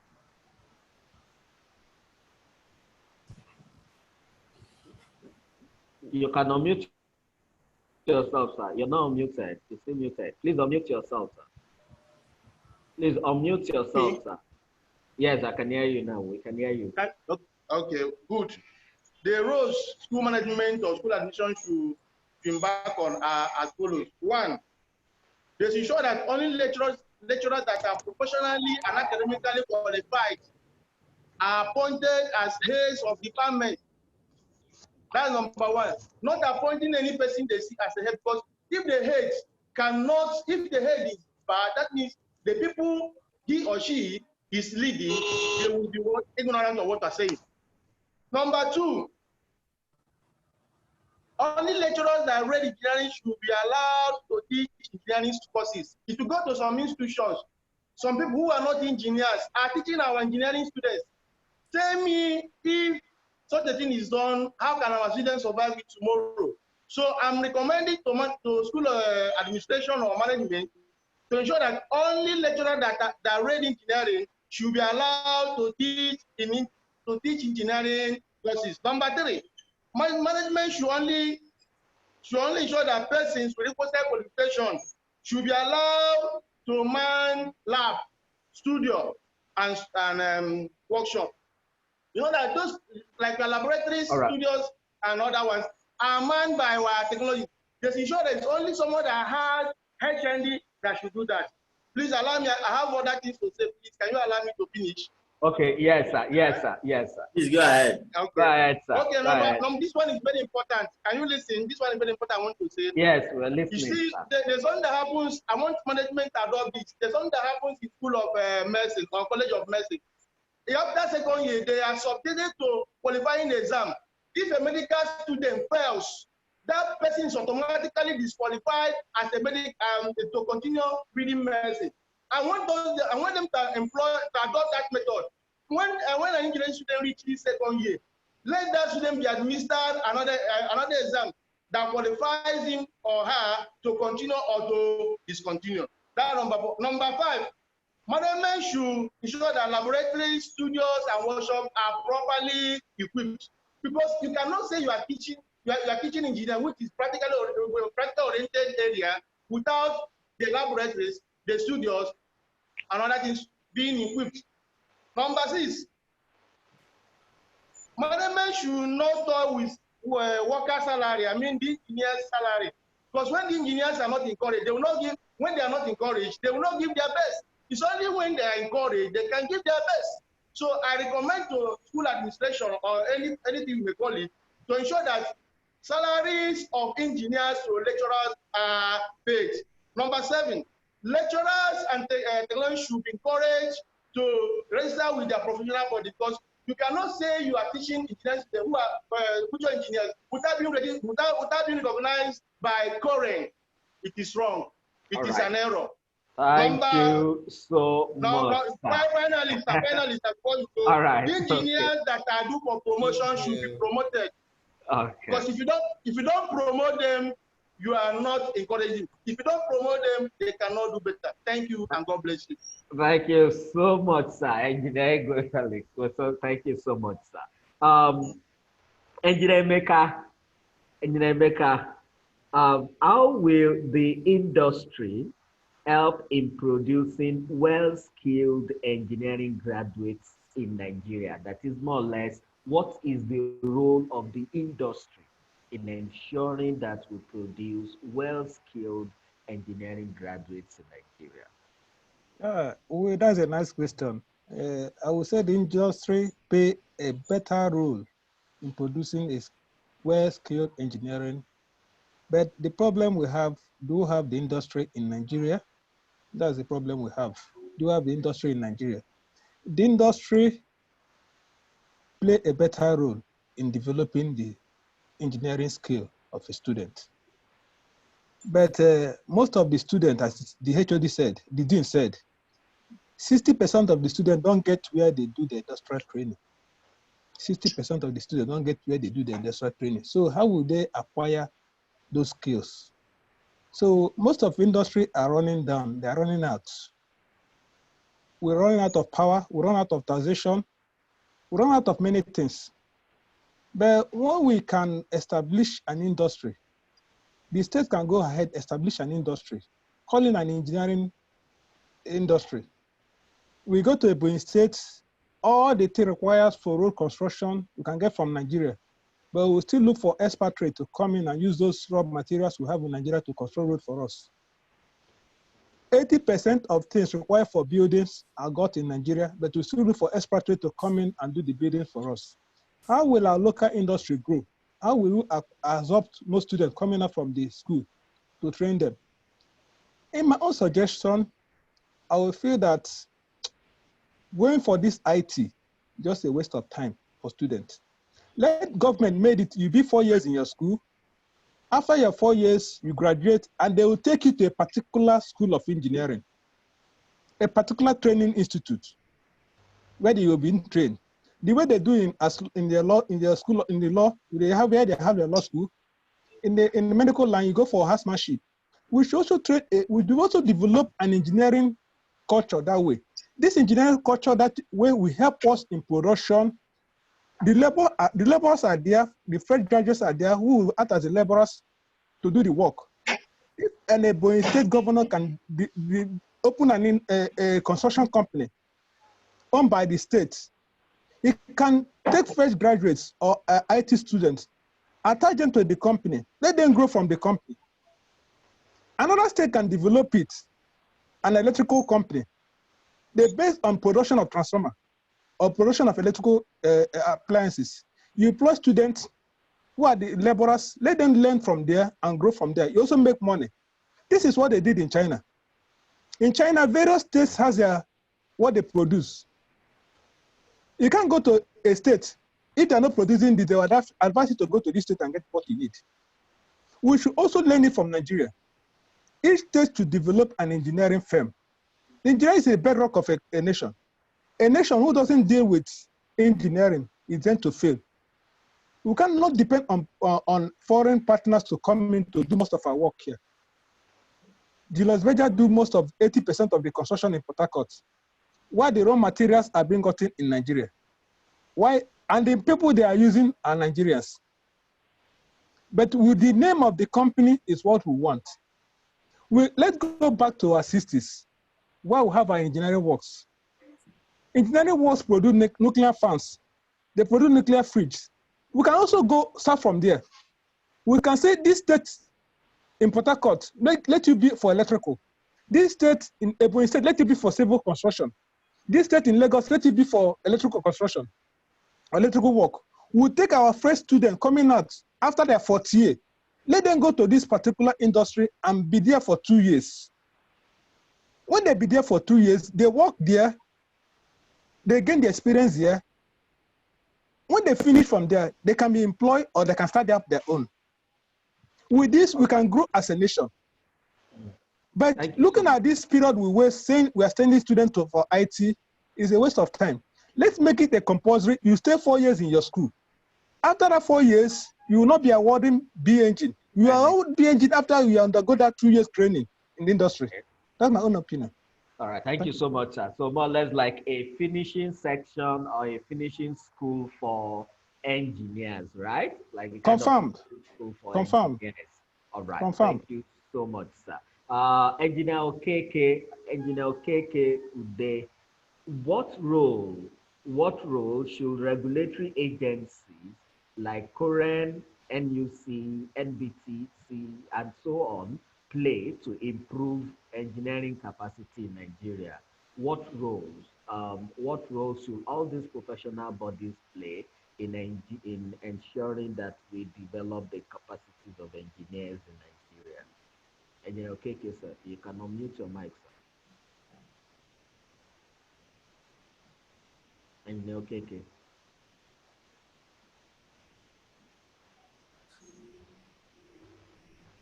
Engineer Okeke. Can you hear me? Yes, we can hear you, sir. Okay. Yes, that is actually a good question. What role should regulatory agencies like COREN, NUC, NBTE, etc. play to improve engineering capacity in Nigeria? Yes. Very good. Yes, like COREN. COREN as a regulatory body needs to improve on the engineering family training, skills acquisition, and practice. The engineering family we know are the engineers, the engineering technologies, the technicians, and the craftsmen. All these are supposed to register under COREN as engineering practitioners. How would COREN do this? They do it by ensuring that these engineering family members stick to the ethics of their profession, of these engineering families. So by so doing, COREN ensuring that they stick to the ethics and standards of each engineering group or family. Then if they stick to that, ensure that they are doing those things, by so doing they will have helped, or they would have improved on the engineering capacity. For NUC, the NUC need to ensure that curriculum of universities tertiary institutions are tailored to ensure that students get the content skills, especially when I want to say that it's not that it's something that has to be done immediately, but it has to be fine-tuned into the university's curriculum, such that when a student is coming out from the university after 4 years, 5 years, 6 years, he should be able to go into industry. Whatever that is, he should be able to go into industry and then start work. I know that the IT, the all this and that can come later, but the curriculum has to be tailored to improve on these skills, to ensure that these skills are congruent, so that when they come out, they go on and then enter the industry without waste of time. For NBT, National Board for Technical Education, yes, the NBT should ensure that the polytechnics become the trainers they are supposed to be, become the system enablers, and then practical skills developers. How do I say?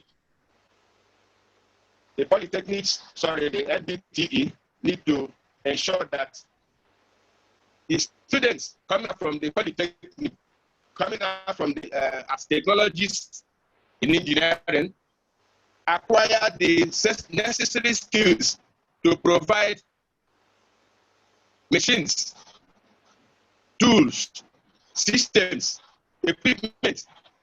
They are in such a way that they have better ways of doing things, practically the things we see around us.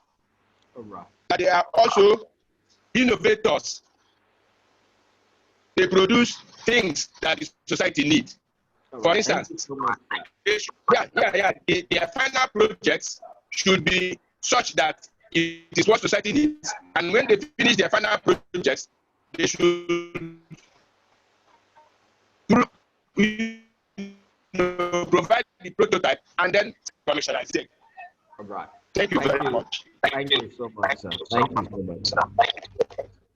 All right. So, unfortunately, our technologist ljeoma is currently not online.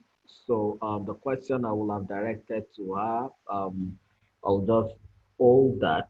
Now, do we have any question before we go to the final session, which is just a closing session for our interaction this morning? Any question? I have a question here, but I feel the question has already been dealt with. I think that question has been dealt with. The question is bordering on the issue of theory, more of theory in our schools and all of that. I think one or two speakers have spoken to the fact that of ways in which we can foster practical skill set acquisition for engineering students to ensure that whatever we're teaching, whatever they're learning, they also have the practical skill sets that they require. Do we have any question from the participants? Any question?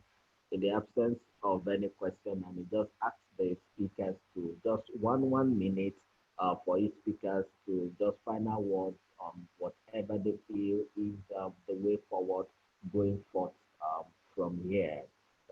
Just one word each from each speaker.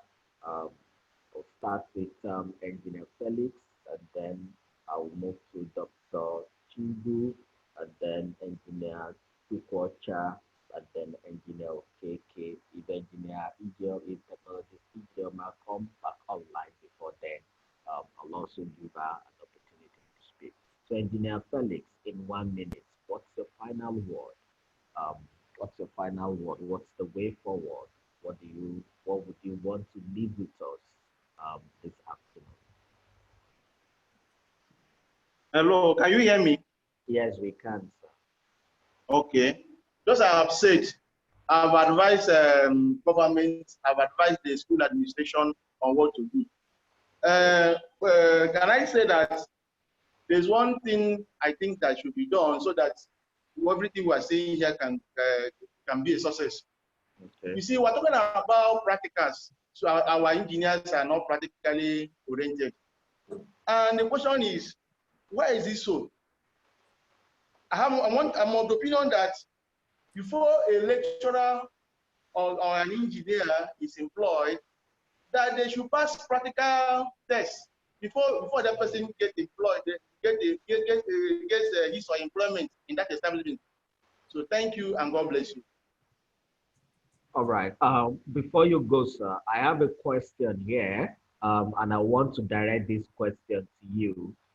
Innocent Emmanuel is asking, is it okay for a mechanical engineering student to learn some programming language or maybe some programming languages?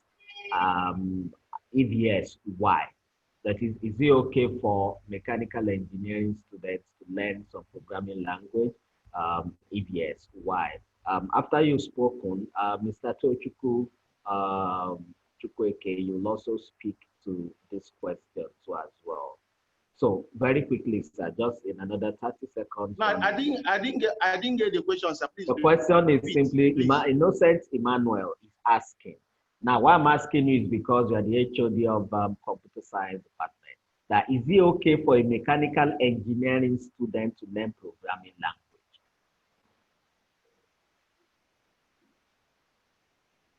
Okay. Every engineering discipline needs programming language. Every engineering discipline needs it. It's not only meant for mechanical. Just every engineering, because there's no discipline in engineering that does not require programming. Thank you. All right. Okay. Mr. Tochukwu, can you also lend your voice quickly to this, and then I'll move to Dr. Chigbu for his last word. Yes, of course.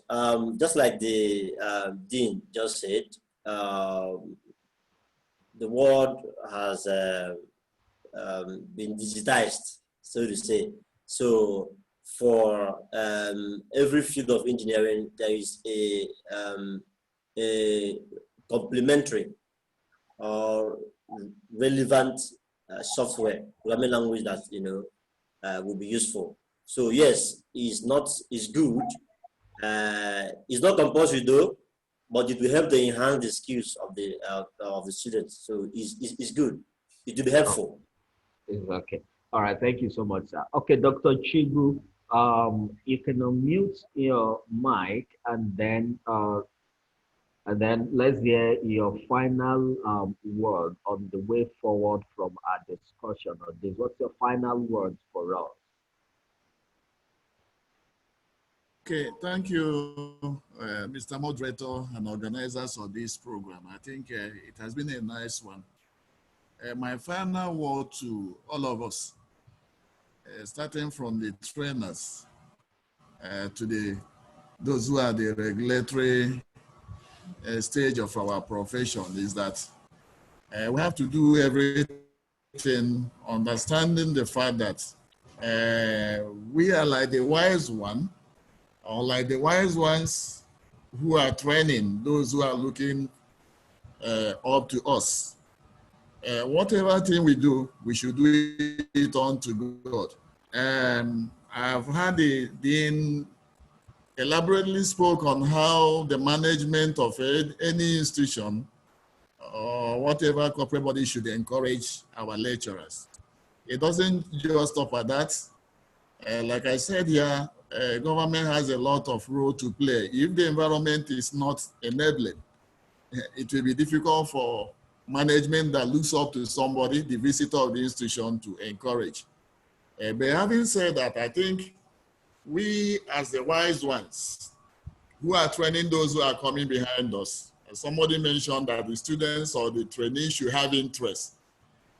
It doesn't stop at that. If you don't have a good mentor, the mentee may not really follow you well. So I'm advocating that we should do whatever thing we are doing it knowing that whatever thing we do as a professional engineer is service to the humanity, to those who are training, to those who receive finally. And at the end of the day, it comes back to us. If we train well, posterity will remember us. If we don't do what we are supposed to do, doing it rightfully, posterity will still remember us negatively.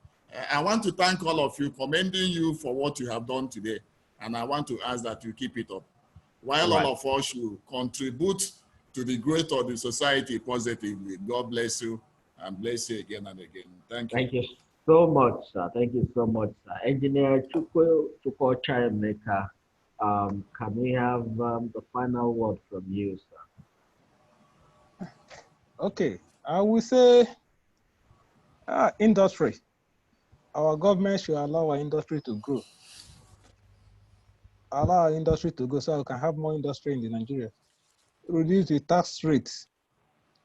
Growing industry should be given tax allowance to grow. Then the power issue. The power issue will get there. We'll get there one day.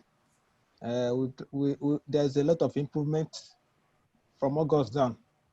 We'll get there one day, and I'll pray that we'll have more industry in Nigeria so that they will be able to train our engineers, because engineering profession is the bedrock of every nation, as I said.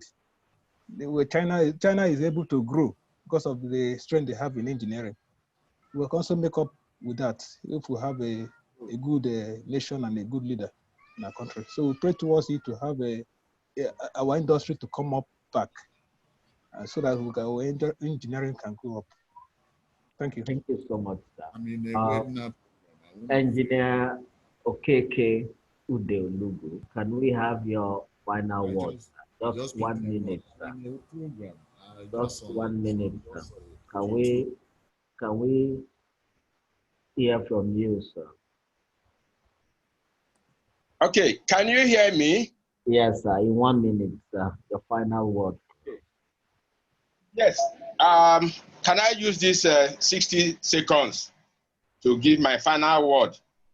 Just to say that all engineers, all technologists, all people in the engineering family should have continuous training, retraining in all fronts, including retraining in research and production, research and development, retraining the teachers, those in the polytechnics, those in the universities, craftsmen. Everybody should encourage the other for retraining and training. You learn from mentors. That is my final word. Thank you very much. Thank you so much, sir. Thank you so much, sir, for that. So on this note, we will take the closing remark from the Dean, School of Engineering Technology, Abia State Polytechnic, in person of Engineer Igwe Felix.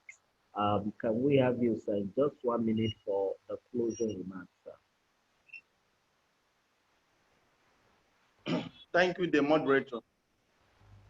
On behalf of the School of Engineering Technology, I want to say a big thank you to all that ensured that today's event became a success.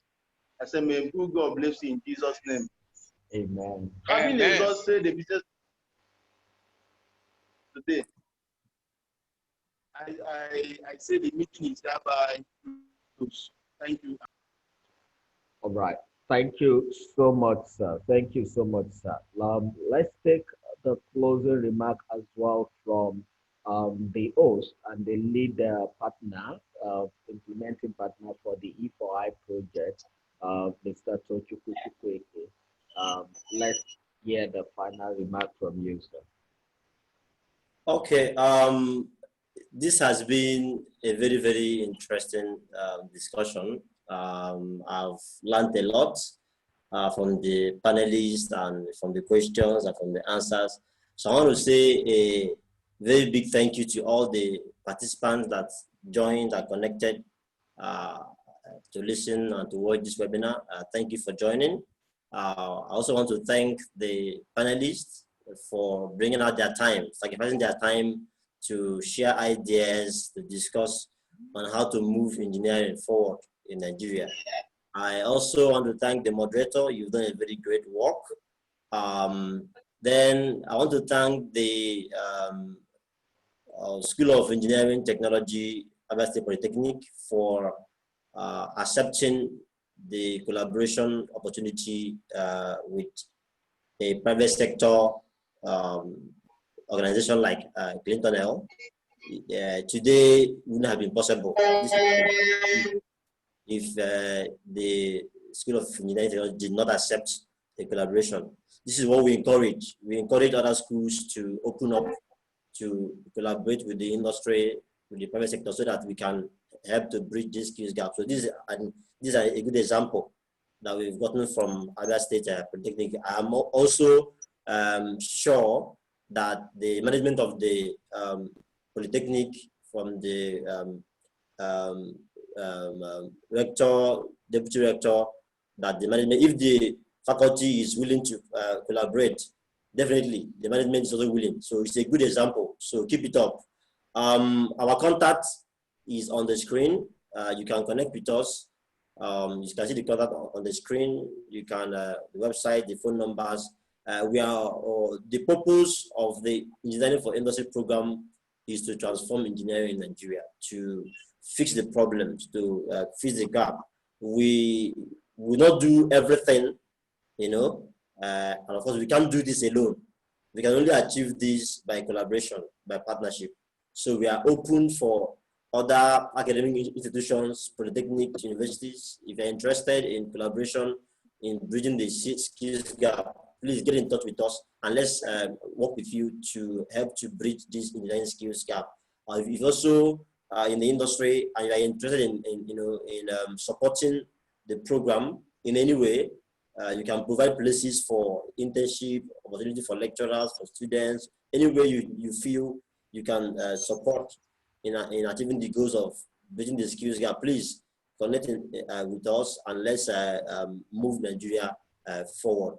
And then finally, I want to appreciate the people supporting the Engineering for Industry program. Engineering for Industry is supported by Engineering X, which is an international collaboration founded by the Royal Academy of Engineering, UK, and funded by the Lloyd's Register Foundation. We are grateful for the support we have from them.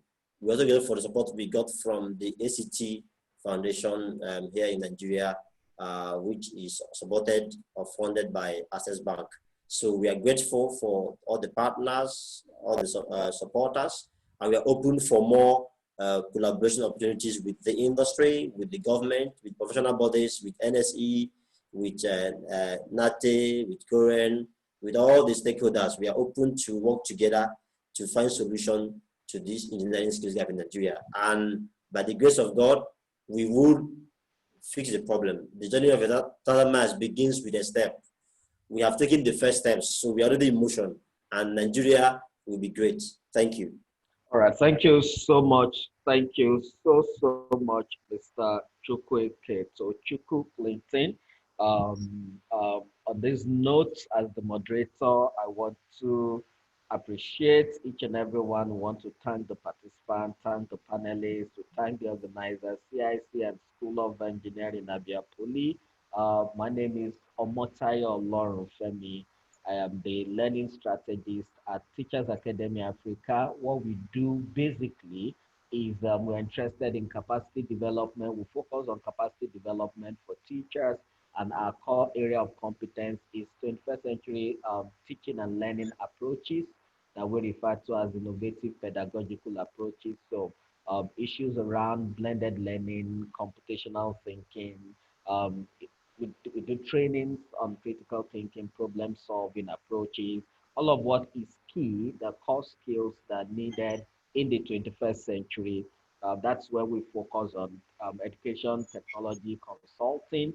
We do a lot of that, curriculum redesign, and policy and advocacy for the education space, which is part of what led us to work with CIC in pushing the project of E4I as well. So I want to say thank you to everyone. Thank you for making yourself available. And definitely you will yet still hear from us as we will bring you into further deliberations and discussion we have around the E4I project. On this note, I want to declare this webinar closed.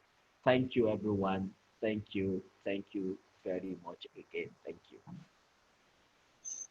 Thank you, everyone. Bye, everyone. Bye. Thank you for being part of this. We're grateful. Thank you. We'll be in touch with us subsequently. Thank you so much. Bye, everyone. Bye-bye. Bye.